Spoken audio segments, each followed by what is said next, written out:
Hello.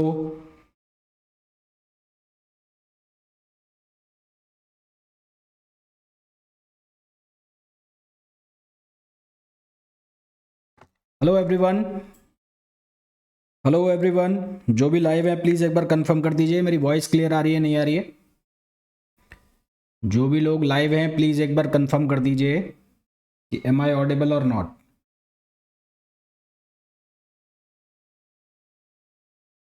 Hello everyone, जो लोग भी लाइव है प्लीज़ एक बार कंफर्म कर दीजिए एम आई ऑडिबल और नॉट। क्या मेरी वॉइस आप लोगों को आ रही है?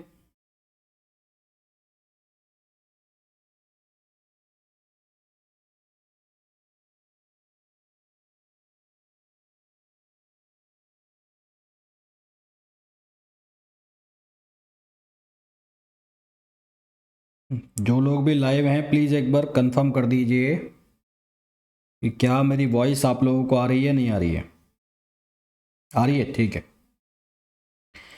देखो, कल तक हमने डिस्कस किया था इंटरफेरेंस इन थिन फिल्म। इंटरफेरेंस इन थिन फिल्म का हमने फॉर्मूला बनाया था। वो फॉर्मूला बना था पाथ डिफरेंस का 2 म्यू टी कॉस आर, है ना। क्या फॉर्मूला बना था? 2 म्यू टी कॉस आर। फिर उसमें हमने दो तरह के सिस्टम पढ़े थे। There are two types of system, one is reflected ray system और एक था ट्रांसमिटेड रे सिस्टम। रिफ्लेक्टेड रे सिस्टम के अंदर मैंने ये कहा था, वहां पर क्योंकि वो रिजिड बाउंड्री की तरह एक्ट कर रहा है तो वहां पर पाथ डिफरेंस आ जाएगा λ/2 का, या फेज चेंज हो जाएगा पाई से। तो वहां पर जो हमारे पास कंडीशन बन गई थी वो बन गई थी 2 mu T cos R minus λ/2, और उसको फिर हमने पाथ डिफरेंस के बराबर किया था। और फिर हमने कंस्ट्रक्टिव और डिस्ट्रक्टिव इंटरफेरेंस की कंडीशन बनाई थी।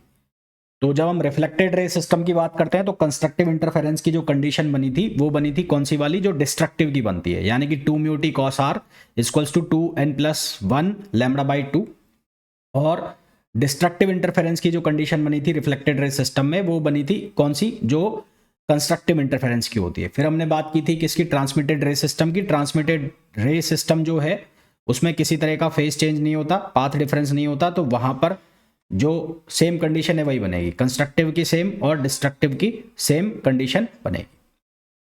ठीक है, तो ये हमारे पास कंडीशंस बनती हैं, ये हमने कल डिस्कस कर लिया था। और मैंने फिर लास्ट में कहा था कि दोनों सिस्टम जो हैं, रिफ्लेक्टेड सिस्टम और ट्रांसमिटेड सिस्टम, दोनों एक दूसरे के कॉम्प्लीमेंट्री होते हैं।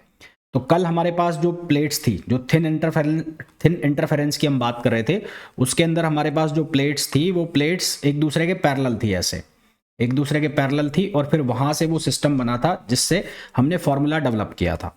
एक केस इसका ये भी बनता है कि यदि जो प्लेट है, एक प्लेट को इंक्लाइन कर दिया जाए दूसरे के साथ। मेरा कहने का मतलब है, कल हमारे पास जो केस बना था वो कुछ ऐसा था, ऐसा केस था। और जो लाइट आई थी वो ऐसे आई थी, ऐसे आई, फिर ऐसे रिफ्लेक्ट हो गई, यहाँ से कुछ पार्ट इसका रिफ्रेक्ट हुआ, फिर यहाँ से ट्रांसमिट हो गई थी, फिर यहाँ से रिफ्रेक्ट हो गई थी, फिर यहाँ से इस तरह से बाहर निकल गई थी।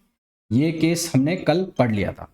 अब मैं ये कह रहा हूं कि ये अगर एक प्लेट इन दोनों में से कुछ इस तरह से हो जाए, एक दूसरी के इंक्लाइंड हो जाए, तो उस केस में इंटरफेरेंस कैसे होगा और उसको क्या नाम दिया जाएगा, उसका क्या रिजल्ट आएगा, वो हमें देखना है। डेरिवेशन मैं करूंगा नहीं इसका, वो मैंने कल आपको ऑलरेडी समझा दिया डेरिवेशन का। इसका डेरिवेशन करने का कोई सेंस है नहीं, वैसे करना चाहें तो कर सकते हैं पर सेंस नहीं है, इसका रिजल्ट हमें देखना है। तो यहां पर भी क्या होगा, यहां पर भी हमें पाथ डिफरेंस निकालना है। सबसे पहला तो ये दोनों जो प्लेट हैं दोनों अल्फा एंगल पर आ गई। किस एंगल पर आ गई? अल्फा एंगल पर आ गई। तो यहां पर जो पाथ डिफरेंस निकल के आएगा वो निकल के आएगा, वहां निकला था 2 म्यू टी कॉस आर, यहां पर क्या निकलेगा? कॉस आर प्लस अल्फा, है ना। वहां आर जो एंगल है, आर एंगल में और क्या ऐड हो गया? Alpha angle. अल्फा एंगल कौन सा है? इंक्लाइनेशन एंगल है। अल्फा एंगल कौन सा है? इंक्लाइनेशन एंगल है। सिर्फ ये चेंज हो गया, बाकी कहानी सेम है। अल्फा एंगल कौन सा है? इंक्लाइनेशन एंगल है। बाकी सारी कहानियां सेम है, सिर्फ ये चेंज हो गया। ठीक, यदि मैं ये कह दूं कि जो इंसिडेंट एंगल है वो जीरो है, इफ रे strikes with the plate, strike with the plate normally, यदि ये जो रे है ये नॉर्मली स्ट्राइक करे प्लेट के साथ, तो एंगल आई, इंसिडेंट एंगल और रिफ्लेक्टेड एंगल, ये दोनों कितने हो जाएंगे? जीरो। ये जीरो हो जाएंगे तो पाथ डिफरेंस कितना हो जाएगा? ये हो जाएगा 2 म्यू टी, और ये कितना हो जाएगा? Cos alpha. अल्फा एंगल जो है वो इंक्लाइनेशन एंगल ये रहेगा ही रहेगा। अगर आप इसको जीरो करते हैं, इंक्लाइनेशन एंगल को अगर आप जीरो करते हैं, तो फिर ये केस कौन सा बन जाएगा, ये बन जाएगा पैरेलल प्लेट्स वाला। क्या मेरी बात समझ में आ गई?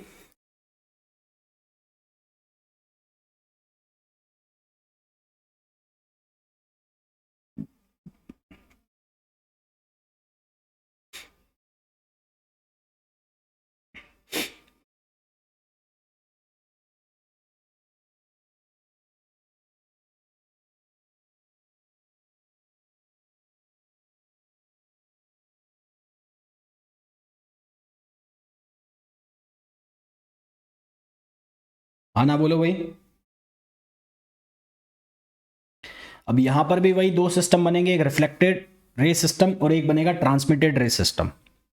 तो सबसे पहले अगर हम बात करें रिफ्लेक्टेड रे सिस्टम के लिए, रिफ्लेक्टेड रे सिस्टम, तो अगर मैं रिफ्लेक्टेड रे सिस्टम की बात करूं तो यहां पर पाथ डिफरेंस इंट्रोड्यूस होगा λ/2 का, या फिर कितने का, पाई का। तो डेल्टा प्राइम जो है वो कितना बन जाएगा, वो बन जाएगा 2 mu T cos alpha minus λ/2। और कंस्ट्रक्टिव इंटरफेरेंस के लिए, कंस्ट्रक्टिव इंटरफेरेंस, तो कंस्ट्रक्टिव इंटरफेरेंस के लिए ये 2 mu T cos alpha minus λ/2 को हम इक्वल करेंगे n लैम्डा के। तो यहां से हमारे पास फॉर्मूला बन जाएगा 2 mu T cos alpha equals to, ये हो जाएगा 2n+1 λ/2। तो ये कंडीशन हो जाएगी किसकी, कंस्ट्रक्टिव इंटरफेरेंस की, जो कि एग्जैक्टली कौन सी कंडीशन होती है, डिस्ट्रक्टिव की होती है। और फॉर डिस्ट्रक्टिव इंटरफेरेंस, अब ये कल वाली चीजें ही है भाई, जो अब कल वाली चीजें अगर तुम्हें आती है तो फिर ये होगा, तुम्हें समझ में आ रहा होगा कि क्या हो रहा है। अगर तुमने नहीं पढ़ा होगा उसको तो फिर थोड़ा सा दिक्कत है। डिस्ट्रक्टिव इंटरफेरेंस के लिए क्या लिखोगे, उसके लिए लिखोगे 2 mu T cos alpha minus λ/2 equals to, इसको आप किसके इक्वल करोगे, 2n+1 λ/2। तो यहां से कंडीशन बनेगी 2 mu T cos alpha equals to n lambda. ये रिफ्लेक्टेड रे सिस्टम की मैं बात कर रहा हूँ। किसकी बात कर रहा हूँ, रिफ्लेक्टेड रे। तो रिफ्लेक्टेड रे सिस्टम जो है, रिफ्लेक्टेड रे सिस्टम के अंदर जो पाथ डिफरेंस है वो इंट्रोड्यूस हो जाता है λ/2 का, या कह लो फेज चेंज आ जाता है पाई का। इसलिए ये यहां पर इस तरह से रिजल्ट चेंज हो जाते हैं। यदि मैं ट्रांसमिटेड सिस्टम की बात करूं, किसकी बात करूं, ट्रांसमिटेड सिस्टम, यदि मैं ट्रांसमिटेड सिस्टम की बात करता हूं तो ट्रांसमिटेड सिस्टम में there is no phase change, there is no phase change, कोई फेज चेंज नहीं होगा, ना वहां कोई पाथ डिफरेंस होगा। There is no phase change, there is no phase change और पाथ डिफरेंस, फेज चेंज भी नहीं होगा और पाथ डिफरेंस भी नहीं होगा। तो इस केस में जो कंस्ट्रक्टिव इंटरफेरेंस होगा, कंस्ट्रक्टिव, वो कंस्ट्रक्टिव इंटरफेरेंस क्या होगा, वो होगा 2 mu T cos alpha equals to n lambda. और जो डिस्ट्रक्टिव इंटरफेरेंस होगा, डिस्ट्रक्टिव इंटरफेरेंस, वो क्या होगा, वो होगा 2 म्यू टी, नेक्स्ट पेज पे लिख देता हूं मैं इसको। और डिस्ट्रक्टिव इंटरफेरेंस जो होगा वो होगा, डिस्ट्रक्टिव इंटरफेरेंस, डिस्ट्रक्टिव इंटरफेरेंस, उसकी कंडीशन में कोई चेंज नहीं आएगा, वो लिखा जाएगा 2 mu T cos alpha equals to, ये लिखा रहेगा 2n+1 λ/2। यानी कि यहां पर कोई फेज चेंज नहीं है, तो जो एग्जैक्टली हमारी कंडीशन रहती है वही कंडीशन बन गई है। तो मैंने पहले भी कहा था, अब फिर कह रहा हूं कि ये एक दूसरे के कॉम्प्लीमेंट्री होते हैं, रिफ्लेक्टेड रे सिस्टम और ट्रांसमिटेड रे सिस्टम। अब इसमें एक इंपॉर्टेंट चीज आपसे पूछ ली जाती है, कई बार इसमें पूछ लिया जाता है, जो फ्रिंज विड्थ है वो पूछ ली जाती है, फ्रिंज विड्थ। इसके अंदर कई बार आपसे पूछी जाती है फ्रिंज विड्थ, कि फ्रिंज विड्थ बताओ। तो फ्रिंज विड्थ निकालनी है, यानी कि हमें दो कंसेक्यूटिव जो फ्रिंज है, दो लगातार जो फ्रिंज है उनके बीच की डिफरेंस हमें बताना है, या तो ब्लैक है, डार्क है, या फिर ब्राइट है। तो उसके लिए हमने पहले वापस से मैंने अरेंजमेंट बनाया, ये अरेंजमेंट बना लिया। इस अरेंजमेंट में दोनों प्लेट्स के बीच का एंगल हो गया थीटा। लेट सपोज एक फिल्म यहाँ बन रही है और एक फिल्म यहाँ बन रही है। इसकी जो थिकनेस है वो है Tn और इसकी जो थिकनेस है वो है Tn+1। ठीक है, इसकी हॉरिजॉन्टल डिस्टेंस जो है वो xn है Tn वाले की, और टी एन प्लस वाले की जो हॉरिजेंटल डिस्टेंस है वो है एक्स एन प्लस वन। ये हमारे पास डिस्टेंस है। तो बीटा क्या होगा, बीटा इन दोनों के बीच का डिफरेंस। तो बीटा यानी कि फ्रिंज विड्थ जो होगा, जिसको हम बीटा से लिखते हैं, वो किसके इक्वल होगा, x n plus one minus x n. किसके बराबर होगा, x n plus one minus x n. N plus one जो है वो कौन सी है, ब्राइट फ्रिंज है। डार्क फ्रिंज के अगर दोनों डार्क लेना चाहो तो दोनों डार्क, और दोनों ब्राइट लेना चाहो तो दोनों ब्राइट, वो आपकी चॉइस है कि आप क्या लेते हैं। तो सबसे पहले अगर मैं टेन थीटा का फॉर्मूला लगाऊं तो फ्रॉम ट्राइंगल, तो ट्राइंगल अगर आप देखो, ये ट्राइंगल कोई भी बना लो, तो यहाँ से टेन थीटा आपको कितना दिख रहा है, टेन थीटा दिख रहा है t N plus one upon x n plus one. तो एक्स एन प्लस वन की वैल्यू जो बनेगी आपके पास, टी एन की value, t N plus one की जो वैल्यू बनेगी वो कितनी बनेगी, x n plus one tan theta. Similarly आपके पास जो टी एन की वैल्यू बनेगी वो कितनी बनेगी, x n tan theta. T N plus one की जो वैल्यू बनेगी वो बनेगी x n plus one tan theta, और टी एन की जो वैल्यू बनेगी वो बनेगी एक्स एन टेन थीटा। तो टी इनमें से इसका अगर डिफरेंस निकालना चाहते हो, टी एन प्लस वन में से अगर टी एन को माइनस करते हो तो आपको साफ साफ दिखाई दे रहा है कुछ ना कुछ इसमें डिफरेंस आएगा। तो अगर मैं निकालना चाहता हूँ t N plus one minus T n, तो ये किसके इक्वल हो जाएगा, ये हो जाएगा x n plus one minus x n और ब्रैकेट में टेन थीटा, है ना, इंटू टेन थीटा। ये किसके बराबर हो जाएगा, टेन थीटा के बराबर हो जाएगा। हम कह रहे हैं कि x n plus one minus x n ये किसके इक्वल है, ये इक्वल है बीटा। बीटा का मतलब है फ्रिंज विड्थ। तो यहाँ से t N plus one minus T n को हम क्या लिख सकते हैं, बीटा टेन थीटा। थीटा की जगह आप अल्फा भी लिख सकते हो, अगर आप इस एंगल को अल्फा ले लो तो आप यहाँ पर अल्फा भी लिख सकते हो, ऐसा कोई कंफ्यूज होने की जरूरत नहीं है। मैंने यहाँ पर अल्फा लिया है तो आप यहाँ पर अल्फा भी ले सकते हो। मैंने लिख दिया थीटा तो फिर मैं थीटा ही कंटिन्यू कर रहा हूँ। तो ऐसा कोई चक्कर नहीं है कि थीटा अल्फा से कंफ्यूज होना है, वो बस इंक्लाइनेशन एंगल है, इस चीज का ध्यान रखना, ठीक है। तो हमारे पास T N plus one minus T N equals to B tan theta आ गया। अब मैं बात कर रहा हूं किसके लिए, डार्क फ्रिंज के लिए। तो for dark fringe in reflected ray system, तो reflected ray system dark fringe का क्या केस होता है, वो होता है टू म्यूटी कॉस अल्फा। और मैंने माना हुआ है कि जो लाइट रे आ रही है वो परपेंडिकुलर आ रही है, तो वो बनता है एन लैम्बडा। क्या बनता है, एन लैम्बडा बनता है। तो ये हो गया एन के लिए। तो सिमिलरली एन प्लस वन के लिए अगर लिखोगे सिमिलरली, तो two mu t N plus one, ये क्या हो जाएगा, ये हो जाएगा कॉस अल्फा इक्वल्स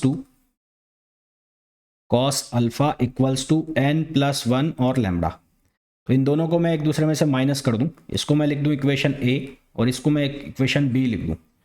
तो बी में से ए को अगर मैं माइनस करता हूं, बी माइनस ए में करता हूं, बी माइनस ए, तो अगर मैं बी माइनस ए करता हूं तो ये क्या बनेगा, टू म्यू, यहां पर बनेगा t N plus one minus T n cos alpha, और यहां पर बनेगा n lambda plus lambda minus n lambda. तो एन लैम्बडा से एन लैम्बडा कैंसिल हो गया, तो हमारे पास वैल्यू आ गई t N plus one minus T n की वैल्यू आ गई जो हमें चाहिए थी, और वैल्यू कितनी आ गई, lambda upon two mu cos alpha, lambda upon two mu cos alpha. ये जो वैल्यू है मैं यहाँ पर सब्सटीट्यूट करूँगा, यहाँ पर t N plus one minus T n की जगह मैं क्या सब्सटीट्यूट कर दूंगा, lambda upon two mu cos alpha.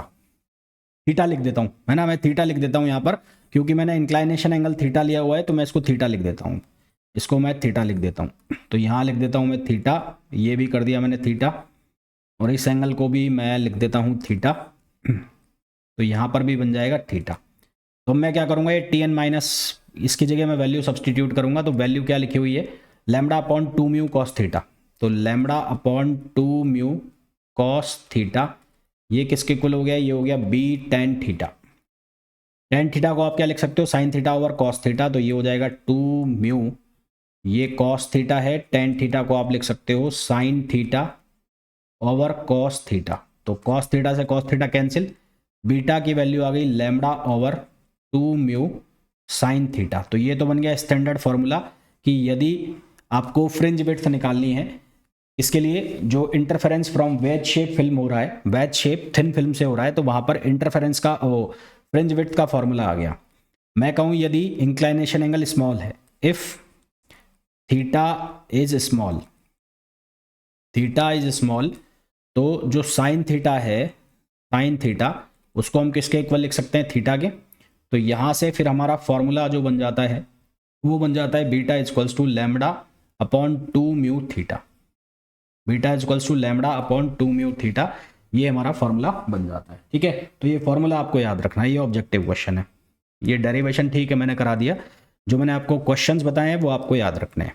तो ये तो बात हो गई हमारे थिन फिल्म इंटरफेरेंस की, और थिन फिल्म इंटरफेरेंस में मैंने आपको बताया था कि ये किसका पार्ट होता है, ये होता है division bye amplitude. Division by wave front में फ्रेनेल बाइप्रिज्म आपको पढ़ना होता है, उसके अलावा जो YDSC है, यंग डबल स्लिट एक्सपेरिमेंट, और एक लॉयड मिरर और पढ़ना होता है, वो भी मैंने बताया नहीं है, लास्ट में देख लेंगे उसको। फिर अगर हम बात करें यंग डिवीजन बाय एम्पलीट्यूड, तो डिवीजन बाय एम्पलीट्यूड में हमें पढ़ना होता है इंटरफेरेंस बाय थिन फिल्म, उसके बाद हम पढ़ते हैं न्यूटन रिंग्स, और फिर हम पढ़ते हैं माइकलसन इंटरफेरोमीटर।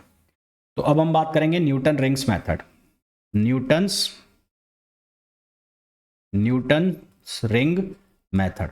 तो न्यूटन रिंग्स मेथड या एक्सपेरिमेंट, लैब एक्सपेरिमेंट है जो तुम सभी लोगों ने किया भी होगा। किसके अंदर आता है, ये आता है डिवीजन ऑफ एम्पलीट्यूड। किसके अंदर आता है, डिवीजन ऑफ एम्पलीट्यूड। इसके बहुत सारे एप्लीकेशंस हैं, बहुत सारे एप्लीकेशंस, मतलब किसी लाइट रे के लिए आपको उसकी वेवलेंथ निकालना है तो वहाँ पर हम इसका यूज़ करते हैं।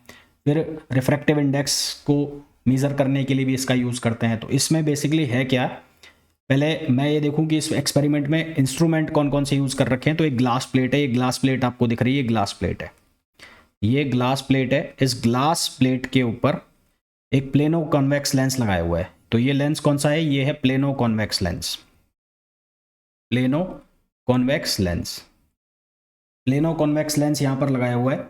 और फिर एक सोर्स लिया हुआ है, मोनोक्रोमेटिक लाइट सोर्स। ये सोर्स को एक कॉन्वेक्स लेंस के सामने लगाया हुआ है। तो यहाँ से लाइट रेज निकलेंगी, डाइवर्ज हो जाएंगी, फिर लेंस पे गिरेंगी। लेंस पे गिरने के बाद एक प्लेट लगाई हुई है जो 45 डिग्री के एंगल पर है, ग्लास प्लेट लगाई हुई है 45 डिग्री के एंगल पर। यहाँ पर जब लाइट रेज स्ट्राइक करेगी तो रिफ्लेक्ट करेगी तो इस प्लेट पर आएगी, और ऐसे ही यहाँ पर इस प्लेट पर आई। और अब जब इस प्लेट के ऊपर आएगी तो वो रिफ्लेक्ट भी करेगी और ट्रांसमिट भी करेगी। क्यों, क्योंकि लेंस लगा हुआ है। तो ये जो बीच वाला जो गैप बन रहा है, ये देखो आप, प्लेनो कॉन्वेक्स लेंस और ग्लास प्लेट के बीच का जो गैप बन रहा है, ये थिन फिल्म की तरह काम करेगा। ये वाला जो गैप बन रहा है, ये वाला गैप देखो, ये वाला गैप जो है ये थिन फिल्म की तरह काम कर रहा है। इसकी थिकनेस मान लो आप T मान लो, है ना, यहाँ पर H लिखा हुआ है, मैं इसकी थिकनेस को T लिख देता हूँ, T। तो यहाँ पर ये थिकनेस जो है T है, और ये किसकी तरह काम करेगा, फिल्म, है ना, work like as a thin film. तो ये थिन फिल्म की तरह अगर काम करेगा तो इसमें क्या होगा, यहाँ पर दो सिस्टम लग जाएंगे, एक लग जाएगा रिफ्लेक्टेड रे सिस्टम और एक लग जाएगा ट्रांसमिटेड रे सिस्टम। फिर यहाँ से रिफ्लेक्ट होने के बाद एक रे तो इस वाले ग्लास से रिफ्लेक्ट होगी, इस वाले लेंस के इस पार्ट से, और एक रे इस पार्ट से रिफ्लेक्ट होगी। दोनों अलग अलग पार्ट से रिफ्लेक्ट होगी। और फिर उस रिफ्लेक्टेड लाइट रे को देखने के लिए हमने यहाँ पर लगाई हुई है माइक्रोस्कोप या टेलीस्कोप। माइक्रोस्कोप लगाई हुई है, उस माइक्रोस्कोप से देख रहे हैं, जो कि हमें कहाँ पर दिखाई देगी, इस ग्लास प्लेट के ऊपर दिखाई देंगी।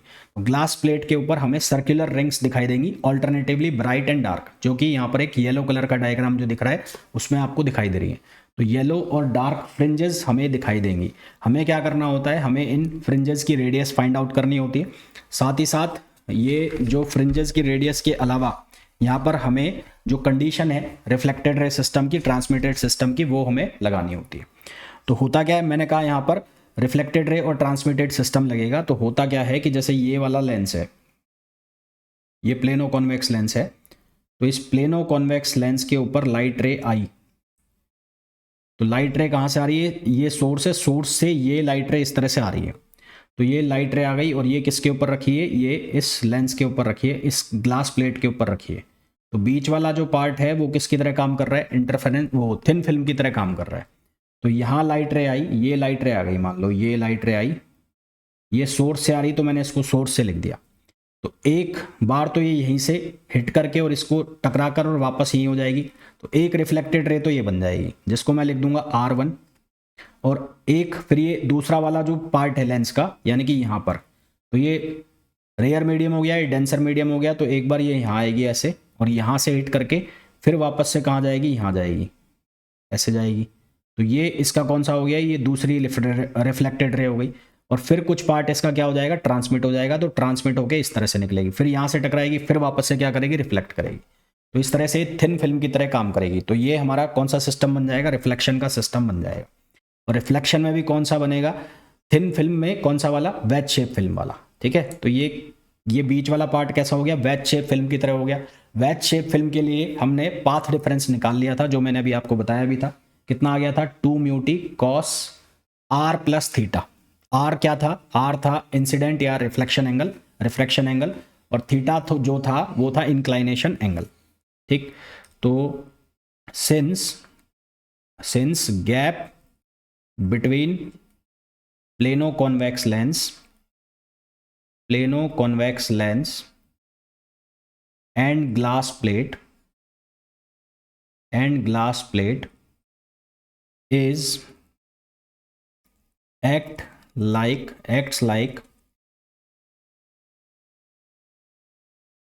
wedge shape thin film,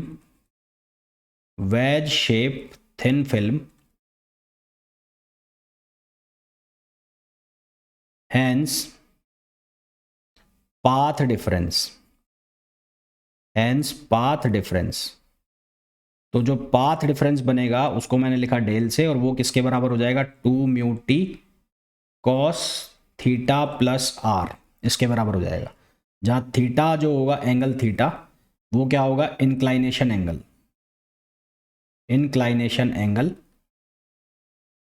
और आर जो होगा एंगल आर, वो क्या होगा, वो होगा रिफ्लेक्शन एंगल या रिफ्रैक्शन एंगल जो आर होगा वो होगा रिफ्रैक्शन एंगल।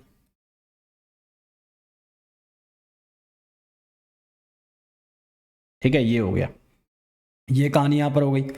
अब यदि हम ये कह लें कि जो लाइट रे है वो परपेंडिकुलर हिट कर रही है, यानी कि नॉर्मली इसके ऊपर गिर रही है, तो आर जो है वो कितना हो जाएगा, 0 हो जाएगा। आर क्या हो जाएगा, 0 हो जाएगा। ठीक है, यदि मैं ये कह दूं कि if theta is small and light ray incident normally, तो उस केस में कॉस थीटा प्लस आर किसके बराबर हो जाएगा, कॉस 0, और ये वैल्यू कितनी हो जाएगी, 1। तो पाथ डिफरेंस कितना आ जाएगा, ये आ जाएगा 2 म्यू टी। पाथ डिफरेंस कितना आ जाएगा, 2 म्यू टी। ये हमारे पास पाथ डिफरेंस आ जाएगा, पहली कंडीशन ये आ गई। अब क्या है, यहाँ पर दो तरह के सिस्टम बन गए, एक हो जाएगा रिफ्लेक्टेड रे सिस्टम और एक हो जाएगा ट्रांसमिटेड सिस्टम। तो पहले हम बात करेंगे किसकी, रिफ्लेक्टेड की। तो फॉर रिफ्लेक्टेड रे सिस्टम, तो रिफ्लेक्टेड रे सिस्टम में क्या होगा, पाथ डिफरेंस इंट्रोड्यूस होगा λ/2 का। तो डेल 1 बन जाएगा, वो कितना हो जाएगा, 2 म्यू टी माइनस λ/2। तो अब यहां पर दो कंडीशन बनाओगे, एक बनाओगे कंस्ट्रक्टिव की और एक बनाओगे डिस्ट्रक्टिव की। तो फॉर कंस्ट्रक्टिव इंटरफेरेंस,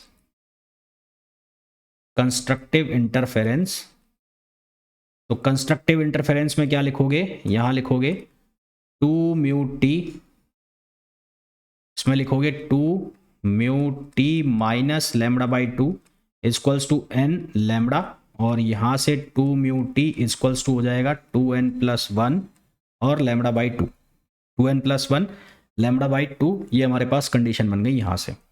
इसको मैं इक्वेशन नंबर 1 दे देता हूं।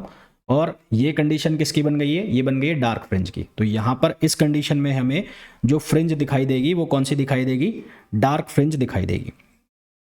ठीक है, कौन सी दिखाई देगी, डार्क फ्रिंज। तो यहां हमें कौन सी फ्रिंज दिखेगी, यहां पर दिखेगी डार्क फ्रिंज। ठीक, और नहीं, अधिक फ्रिंज के लिए नहीं एन लैम्बडा, तो नहीं, यहां पर हमें ब्राइट दिखाई देगी ना, कंस्ट्रक्टिव इंटरफेरेंस कर रहे हैं, यहां ब्राइट दिखाई देगी, ब्राइट। तो ये किसकी कंडीशन है, ब्राइट फ्रिंज की है। और डिस्ट्रक्टिव के लिए बना है, हाँ यहाँ कंस्ट्रक्टिव लिखा हुआ है ना मैंने। और डिस्ट्रक्टिव के लिए अगर हम देखें, डिस्ट्रक्टिव इंटरफेरेंस डिस्ट्रक्टिव इंटरफेरेंस के लिए क्या बनेगा, वो बनेगा 2 mu T minus lambda by two equals to 2n+1 और लैम्डा बाई टू। तो यहाँ से हो गया 2 mu t equals to n lambda. इसको लिखा मैंने इक्वेशन 2 और इसको 1। तो ये कंडीशन हो गई किसकी, डार्क फ्रिंज की, फॉर डार्क फ्रिंज। ये डार्क फ्रिंज, और ये किसकी कंडीशन हो गई है, ये ब्राइट फ्रिंज की, फॉर ब्राइट फ्रिंज। ये कंडीशन हो गई है ब्राइट फ्रिंज की। जबकि जब मैं ट्रांसमिटेड सिस्टम की बात करूंगा, ट्रांसमिटेड में एक दूसरे के कॉम्प्लीमेंट्री हो जाएंगे। जहां मैंने डार्क फ्रिंज लिखा हुआ है वो ब्राइट हो जाएगा, जहां पर मैंने ब्राइट लिखा हुआ है वो क्या हो जाएगा, डार्क हो जाएगा। अब मेरे को क्या निकालना है, डायमीटर निकालना है डार्क और ब्राइट फ्रिंज का। तो डायमीटर निकालना है डार्क और ब्राइट फ्रिंज का, तो वो कैसे निकालेंगे, diameter of dark and bright fringe, diameter of dark and bright fringe.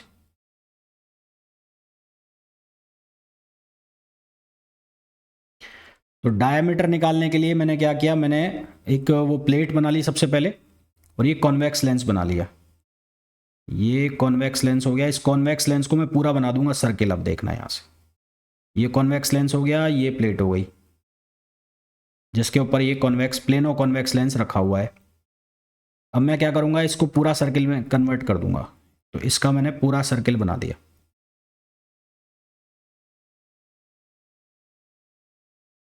अब ये सर्किल अच्छा तो नहीं बनाया, पर मान लो ये सर्किल है, बहुत अच्छा सर्किल तो नहीं बनाया, ये अंडा टाइप का सा बन गया है। तो ये बन गया। अब इसका centre of curvature let suppose यहाँ है, तो सेंटर ऑफ कर्वेचर इसका यहाँ है, तो इसको मैंने नाम दे दिया सी, सेंटर ऑफ कर्वेचर को। और ये जो है ये इसकी रेडियस हो गई, curvilinear radius, radius of curvature R जिसको हम बोलते हैं। ये प्लेनो कॉन्वेक्स लेंस की थिकनेस हो गई ये टी, जिसको आप वेज शेप फिल्म की थिकनेस भी बोल दोगे, टी बोल दोगे, ठीक है। ये जो पॉइंट है, इस पॉइंट को मैं नाम दे रहा हूँ ओ। तो यहाँ से यहाँ तक की जो डिस्टेंस रहेगी वो भी किसके इक्वल रहेगी, आर के इक्वल रहेगी। किसके इक्वल रहेगी, आर के इक्वल रहेगी। इस पॉइंट को मैं नाम देता हूँ ए, नाम दे देता हूँ। इस पॉइंट को नाम देता हूँ ए, और इस पॉइंट को मैं नाम देता हूँ बी। हमें ये रेडियस निकालनी है, ये रेडियस निकालनी है ये। तो यहाँ से यहाँ तक की जो डिस्टेंस होगी ये कहलाएगी रेडियस आर। क्या कहलाएगी, रेडियस आर एन कहलाएगी, ठीक है। तो एक ट्राइंगल दिखा, ये ट्राइंगल को मैंने बाहर निकाला, ये ट्राइंगल मेरे को दिखा, इसको मैंने बाहर निकाल लिया, ये ट्राइंगल को। तो इस ट्राइंगल में ये सी है, ये ए है, और इस पॉइंट को नाम दिया मैंने बी, ये बी है, बी। तो ये डिस्टेंस कितनी है, आर। यहां से यहां तक की डिस्टेंस पूरी आर है, उसमें से कितना माइनस हो रहा है, टी। तो ये कितना हो जाएगा, आर माइनस टी, और ये क्या हो गया, आर। तो यहां पर क्या लगाओगे, पाइथागोरस थ्योरम, पाइथागोरस थ्योरम लगाओगे। तो इसको आर एन लिख लो, R N, R N nth के लिए। तो R N square equals to, ये हो जाएगा R square minus R minus T का होल स्क्वायर। तो ये बन जाएगा R N square equals to capital R square A minus B का होल स्क्वायर का फॉर्मूला लगा दो, R square plus T square, यहाँ माइनस हो जाएगा, माइनस हो जाएगा, और माइनस माइनस प्लस 2RT। तो आर स्क्वायर से आर स्क्वायर कैंसिल हो गया, तो हमारे पास क्या बचा, हमारे पास बचा r N square equals to 2RT minus t square. अब टी बहुत स्मॉल है ना, सिंस टी इज स्मॉल, तो टी स्क्वायर जो है वो किसको अप्रोच कर जाएगा, जीरो को अप्रोच कर जाएगा। तो टी स्क्वायर जीरो को अप्रोच कर जाएगा, तो आर एन जो स्क्वायर है वो किसके इक्वल हो गया, 2RT। आर एन स्क्वायर किसके इक्वल हो गया, 2RT के इक्वल हो गया। और सिर्फ आर एन की अगर मैं बात करूं तो सिर्फ आर एन किसके प्रोपोर्शनल हो गया, या इक्वल हो गया 2RT। टी का मतलब है जो प्लेनो कॉन्वेक्स लेंस है, या जो हमने क्या माना हुआ है, वेज शेप फिल्म मानी हुई है, उसकी थिकनेस है।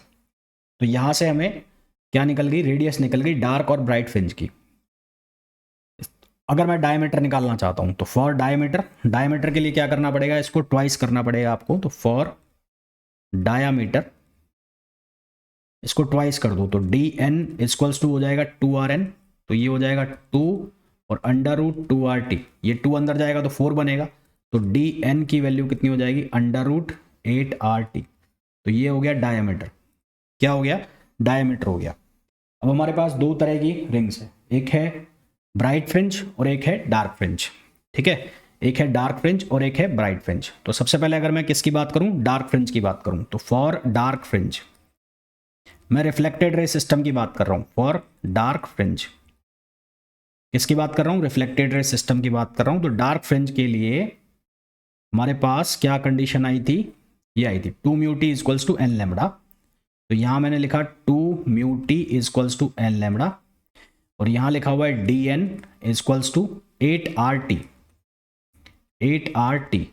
तो यहां से t की वैल्यू जो है वो क्या हो जाएगी, वो हो जाएगी n लेमडा अपॉन 2 म्यू। तो यहां से ये वैल्यू dn डार्क फ्रिंज के लिए रिफ्लेक्टेड रे सिस्टम में कितना हो गया 8R, t की वैल्यू ये डाल दी तो ये हो गया n lambda upon 2 mu, n lambda upon 2 mu. तो फॉर्मूला हमारे पास क्या बन गया, ये बन गया 4RN lambda upon mu, 4RN lambda upon mu. और इसको आप और स्टैंडर्ड फॉर्म में लिखना चाहें तो 4 को बाहर ले आएं तो ये हो जाएगा 2 under root RN lambda upon mu. तो ये हमारे पास किसका फॉर्मूला बन गया, ये बन गया डार्क फ्रिंज की डायमीटर का फॉर्मूला रिफ्लेक्टेड रे सिस्टम के लिए।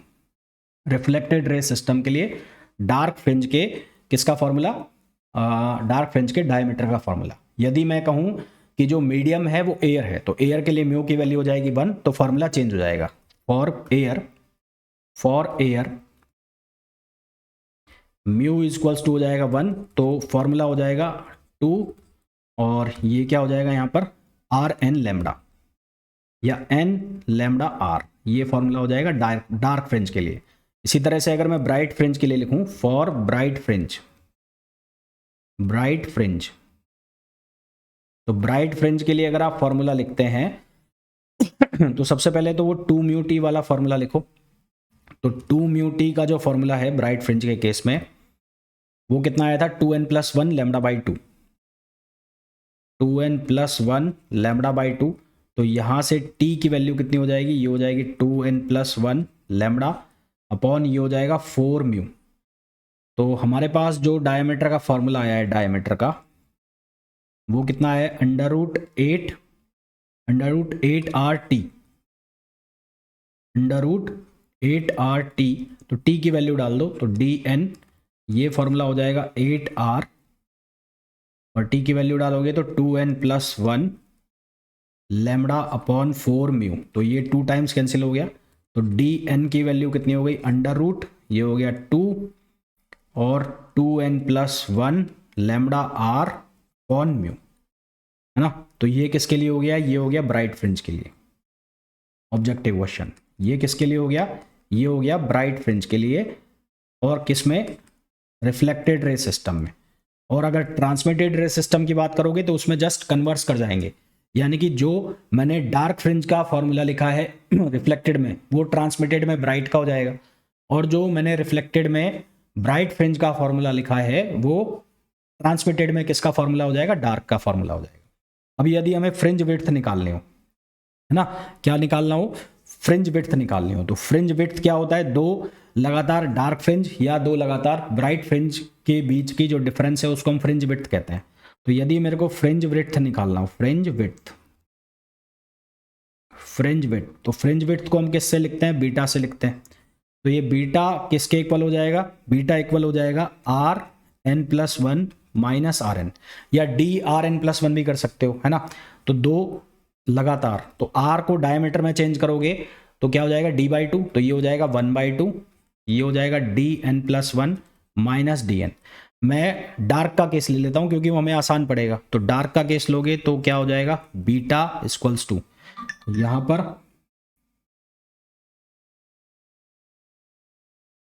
यहां पर क्या बनेगा अंडर रूट n+1 और माइनस n, और ये फॉर्मूला क्या हो जाएगा 4R लैम्डा अपॉन म्यू। तो ये तो किसके केस में हो जाएगा, ये हो जाएगा डार्क के केस में, किसके केस में, डार्क के केस में। तो ये हो गया डार्क का केस। और ब्राइट के केस में क्या फॉर्मूला हो जाएगा, ब्राइट के केस में फॉर्मूला हो जाएगा 2n+3 माइनस 2n+1 और ब्रैकेट में आ जाएगा 2R लैम्डा अपॉन म्यू। करना कुछ नहीं है, एक बार dn का फॉर्मूला डार्क के लिए लोगे, फिर उसमें ही n की जगह n+1 सब्सटीट्यूट कर दोगे तो ये फॉर्मूला बन जाएगा। फिर किसके लिए लोगे, ब्राइट के लिए लोगे तो एक बार n का फॉर्मूला लोगे, फिर n की जगह क्या रिप्लेस करोगे, n+1 रिप्लेस करोगे तो वो 2n+3 हो जाएगा। सिर्फ इतना सा करना है ना। बेसिक फॉर्मूला जो है उनके अंदर मैनिपुलेशन करना है और आंसर निकालना है।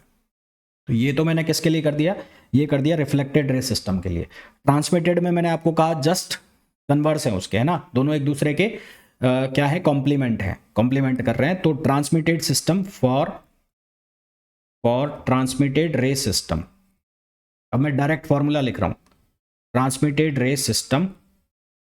तो ट्रांसमिटेड रे सिस्टम के लिए मैं फॉर्मूला लिखूं किसका, ब्राइट फ्रिंज के डायमीटर और किसका, डार्क फ्रिंज का डायमीटर। तो फॉर कंस्ट्रक्टिव इंटरफेरेंस या सीधा मैं फॉर्मूला लिख रहा हूं डी ब्राइट। तो वहां पर जो डार्क का था वो यहां पर ब्राइट का हो जाएगा। तो यहां पर ब्राइट डार्क का क्या था, यहां पर डार्क का फॉर्मूला था, एक मिनट रुको, यहां पर डार्क का फॉर्मूला था 4r n lambda upon mu. तो यहां पर ये ब्राइट का हो जाएगा, ये ब्राइट का हो जाएगा 4r n lambda upon mu. और यहां पर जो डार्क का फॉर्मूला है वो कौन सा हो जाएगा, वहां पर जो ब्राइट का फॉर्मूला है। तो ये किसके लिए, डार्क के लिए। तो यहां पर ये डार्क फ्रिंज का फॉर्मूला था, ठीक है। यहां पर ब्राइट का फॉर्मूला कौन सा होगा, कहां गया, ये रहा। ब्राइट फ्रिंज का फॉर्मूला क्या बनेगा, 2n+1 lambda r upon mu. ये फॉर्मूला था ब्राइट का, वो वहां पर क्या हो जाएगा, डार्क का हो जाएगा। तो 2n+1 r lambda upon mu, ठीक। तो ये फॉर्मूला किसका हो जाएगा, ये हो जाएगा ब्राइट का। यानी कि दोनों जस्ट एक दूसरे के उल्टे हुए, एक दूसरे के कॉम्प्लीमेंट्री हो गए। तो इस तरह से आपको न्यूटन रिंग्स के जो ये फॉर्मूला है ये पकड़ना है। मेरे हिसाब से आसान है बहुत, कोई टिपिकल चीज़ इसमें है नहीं जिसको तुम ना कर पाओ। अब इसके एप्लीकेशंस होते हैं बहुत सारे, वो एप्लीकेशंस मैं तुम्हें बता देता हूँ। न्यूटन रिंग्स के बहुत सारे एप्लीकेशंस होते हैं, तो दो एक एप्लीकेशन की हम बात कर लेते हैं, बाकी फिर इसके क्वेश्चन करेंगे, फिर समझ में आएगा। पहला एप्लीकेशन होता है application of Newton rings. Application of Newton rings experiment. Newton ring experiment के एप्लीकेशन। पहला एप्लीकेशन होता है determination of wavelength. Determination of wavelength, इसमें क्या होता है, डिटर्मिनेशन ऑफ वेवलेंथ में हमें दो कंडीशन बना के दी होती है। एक कंडीशन में हमें बोल दिया जाता है कि जो एपरेटस है, जो न्यूटन एक्सपेरिमेंट हो रहा है वो एयर में हो रहा है। दूसरे केस में बोल दिया जाता है कि ये एक्सपेरिमेंट किसी मीडियम में हो रहा है, पहले में ये वेवलेंथ है, दूसरे में बताओ, ऐसा कुछ करके हमें बोला जाता है, ठीक है। तो अगर मैं ब्राइट फ्रिंज का केस ले लूँ, मेरे पास दो ब्राइट फ्रिंज का केस ले लूँ रिफ्लेक्टेड रे का, तो late nth bright fringe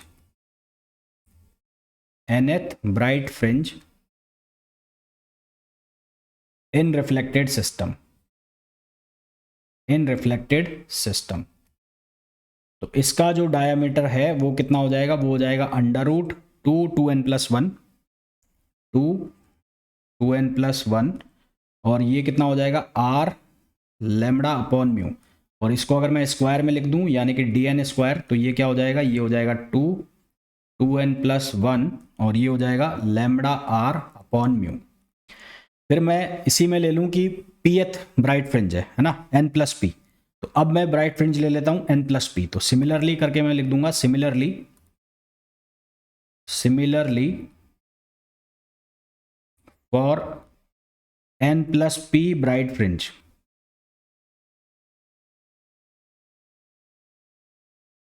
n+p, तो यहां पर dn+p कर दूंगा, तो ये हो जाएगा dn+p स्क्वायर। यहां क्या चेंज आएगा, n की जगह n+p कर दूंगा, तो ये बनेगा 2, ये हो जाएगा 2n+2p+1 और बाकी चीजें सेम रहेंगी। तो ये रहेगा लैम्डा r अपॉन म्यू।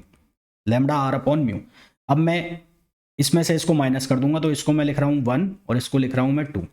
तो सेकंड में से 1 को माइनस कर दूंगा, सेकंड में से 1 को माइनस करेंगे तो n प्लस पी स्क्वायर में से आपने dn स्क्वायर को माइनस कर दिया, तो आपने r लैम्बडा अपॉन म्यू तो कॉमन ले लिया और आपने माइनस करा है 2n प्लस 2p प्लस 1 में से आपने माइनस करा है किसको, 2n प्लस 2p1 में से आपने माइनस करा है 2n प्लस 1 को, 2 कॉमन है तो ये 2 भी कॉमन ले लो, बाद में लिख लूँगा 2n माइनस 1 और ये 2 कॉमन है, तो क्या क्या कैंसिल आउट हो गया, ये 2n, ये 1, ये 1 और ये 1, तो ये कितना बच गया 4pr बच गया। तो यहाँ से आपके पास बच गया d square n plus p, ये dn स्क्वायर, ये हो गया कितना 2 2 जा 4, तो ये हो गया 4p lambda r, 4p lambda r upon mu, 4p lambda r upon mu. तो लैम्बडा की वैल्यू आ गई dn plus p square minus dn square upon कितना हो गया 4pr हो गया। तो ये वेवलेंथ निकाल ली हमने। तो इस तरह से वेवलेंथ निकाली जाती है, ये फॉर्मूला हमें पूछ लिया जाता है। ठीक इसी तरह से फॉर्मूला आप बना सकते हो किसके लिए, डार्क फ्रिंज के लिए। डार्क फ्रिंज के लिए भी फॉर्मूला क्या आएगा, सेम आएगा। ठीक है, ठीक आप सेम इसी तरह से फॉर्मूला बना सकते हो डार्क फ्रिंज के लिए। डार्क फ्रिंज के लिए भी फॉर्मूला क्या आएगा, सेम आएगा। तो इसके ऊपर क्वेश्चंस पूछ लिए जाते हैं हमसे, ऑब्जेक्टिव क्वेश्चन बन जाते हैं इसके ऊपर। फिर इसका दूसरा एप्लीकेशन जो आता है वो आता है refractive index, determination of refractive index RI। तो इसके केस में हम क्या करते हैं, एक बार हम मान लेते हैं एयर के मीडियम में और दूसरा हमें जो मीडियम दिया हुआ है उसमें। तो यहाँ पर हम कंडीशन ले लेते हैं डार्क फ्रिंज की, या फिर वही कंडीशन ले लो ब्राइट फ्रिंज की। तो case first, when medium is air, medium is air, तो एयर मीडियम है तो क्या होगा dn plus p square minus dn square equals to क्या हो जाएगा 4p लैम्बडा r। अब अपॉन म्यू नहीं आएगा, ठीक है, अपॉन म्यू नहीं आएगा क्योंकि एयर मीडियम ले रखा है आपने, इसको इक्वेशन फर्स्ट लिख दिया। Case 2, when there is a medium, there is a medium of refractive index mu. तो अब हमारा जो फॉर्मूला है वो चेंज होगा, इसको आप लिख लोगे dn प्लस 1 प्राइम लगा दो क्योंकि अब ये वैल्यू चेंज हो गई है, माइनस dn प्राइम स्क्वायर, और ये आपने लिख लिया 4p lambda r upon mu, और इसको आपने लिख दिया इक्वेशन सेकंड। अब आपको करना क्या है, फर्स्ट को सेकंड से डिवाइड कर दो, तो फर्स्ट डिवाइड बाय सेकंड, तो ये क्या बनेगा, ये बनेगा dn plus p square minus dn square upon, ये हो जाएगा d prime square n plus p और d prime square n equals to, ये किसके इक्वल हो जाएगा, ये म्यू के इक्वल हो जाएगा। तो यहाँ से किसकी वैल्यू निकल जाएगी, रिफ्रैक्टिव इंडेक्स की वैल्यू निकल जाएगी।